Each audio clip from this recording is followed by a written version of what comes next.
Opening the hatch. Yes, открытие. Okay, open. Soyuz Commander Fyodor Yurchikhin and NASA flight engineers Doug Wheelock and Shannon Walker got a warm welcome from the resident Expedition 24 crew after arriving at the International Space Station. Yurchikhin, Wheelock, and Walker will spend 6 months on the station, joining Alexander Svortsov, Mikhail Kornienko, and Tracy Caldwell Dyson, who've been there since April. There it goes. We're standing by for main engine start. We've got main engine start. 5, 4, 3, 2, 1. And ignition.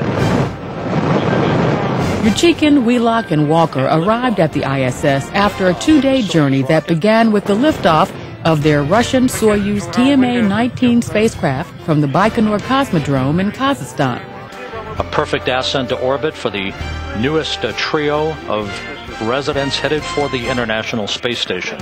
The 6 Expedition 24 crew members will now concentrate on more than 130 science experiments being conducted aboard the complex. This discovery is just astounding. After continually monitoring the brightness of more than 156,000 stars, NASA's Kepler team has released the first 43 days of science data. This is the biggest release of candidate planets that has ever happened.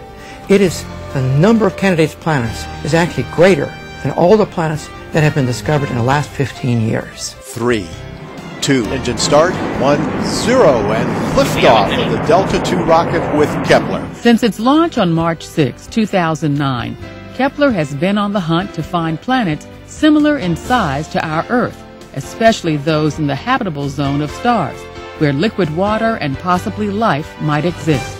A planet candidate is some astrophysical signal that we have picked up that looks like it's coming from a planet orbiting another star.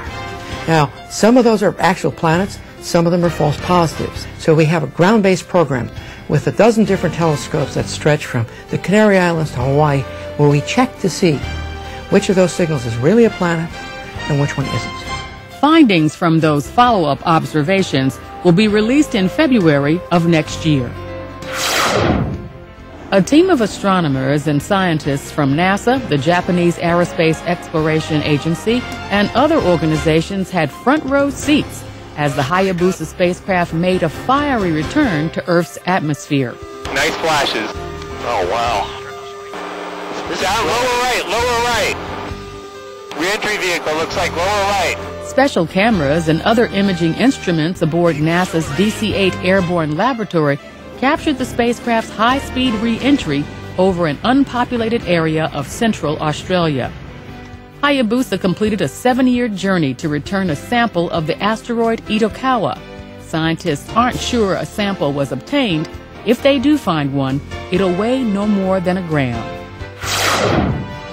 1901 has command on the scene here. Hey, we're going to be needing the CERT hazmat teams. The Glenn Research Center held a mailroom May Day.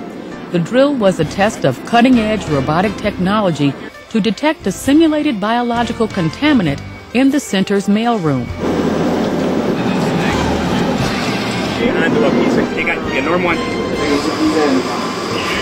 The exercise evaluated current emergency procedures and reactions by local emergency responders. We just performed our control. It's already changing colors to purple, indicating a valid test, confirming the not likely to contain biological material portion. This exercise was a tremendous success for us, not only to give us the opportunity to test that robotic capability and prove its value to our emergency response capabilities, but it also gave us an opportunity to partner with our local response organizations and work together as a team.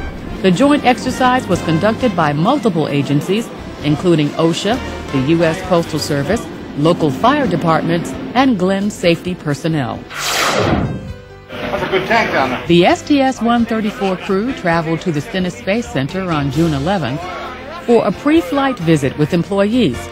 STS-134 is the last scheduled mission of the Space Shuttle program. Thanks for all your hard work. While at the center, Commander Mark Kelly, pilot Greg Johnson, and mission specialists Greg Chamatoff, Drew Feustel, Mike Fink, and European Space Agency specialist Roberto Victori met with employees and toured the rocket engine test complex, including the A-2 test stand, where the last scheduled Space Shuttle main engine test was conducted in July of 2009. 5, 6, 7, 8. A video program sponsored by NASA and the National Institute of Aerospace aimed at helping high school students learn about science, technology, engineering, and mathematics, STEM, has won a regional Emmy Television Award. Welcome to NASA Launchpad.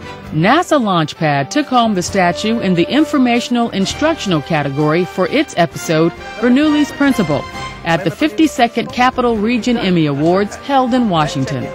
Winning an Emmy was such an amazing honor for the two of us, especially at such a young age. But Tom and I cannot take all the credit for this. We work with such an amazing team who supported us the entire way through. And we just wanted to thank NASA and NIA for giving us the opportunity to produce this show and for giving us the opportunity to help inspire the next generation of scientists, technologists, engineers, and mathematicians. NASA Launchpad is targeted at high school students and features 5 to 7 minute programs that apply STEM topics learned in the classroom to real-world challenges. Teacher guides accompany the online educational program. To watch episodes of NASA Launchpad, log on to www.nasa.gov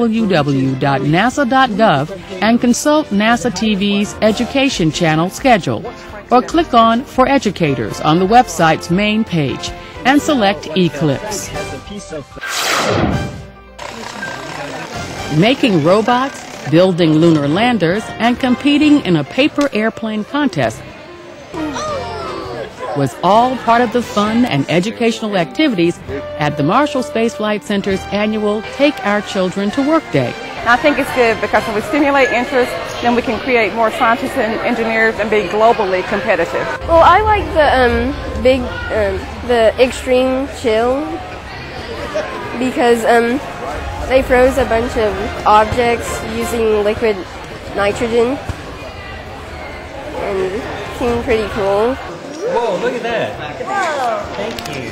There you go. Children spent the day touring NASA facilities, visiting their parents' workspace, and checking out what they do each day at Marshall. Sometimes it's even fun for me to do some of this. It's been so long, so it's neat to, interact and work with the children. I've been here every year, and there's a lot of fun things to do, and it's just I love coming. The event was organized by Marshall's Office of Diversity and Equal Opportunity.